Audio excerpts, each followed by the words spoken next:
So இது வந்து நாங்கள் போர்டிங்கில் வந்து செய்கிறோம். ஸோ இதுக்கு தேவையான பொருட்கள் வந்து ஈரல், தக்காளி, வெங்காயம் போல் ரெண்டா காணும். ரெண்டா நம்மளுக்கு லிவரில் வந்து எனக்கு விட்டமின் முக்கியமாக விட்டமின் டி இருக்குது. நல்ல ஒரு நியூட்ரிஷனாக உண்டு.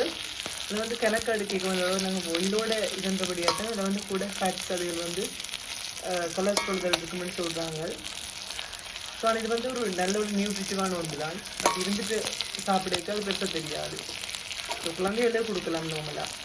இது வந்து கொஞ்சம் 2 பேருன்றபடியே நாங்கள் ஒரு கொஞ்சம் ஈரல் எடுத்து அதுக்குள்ள தக்காளி போட்டு வெங்காயம் போட்டு வதக்குறோம். ஸோ இது கொஞ்சம் முருகல் நிலைமைக்கு வரும். உங்களுக்கு தெரியும் நல்ல டேஸ்டாக இருக்குது. நார்மலாக வந்து இப்போ நல்ல வெள்ளச்சோரோடு சாப்பிடக்கு வந்து நல்லா இருக்கும்.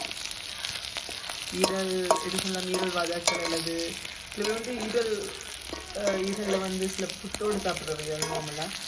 ஸோ உங்களுக்கு விரும்ப மாதிரி சாப்பிடலாம். இப்போ 17 தெளிவுன்னு சொல்லிட்டு உங்களுக்கு ஏற்ற மாதிரி பருவநிலைக்கு வேறு இருக்குது.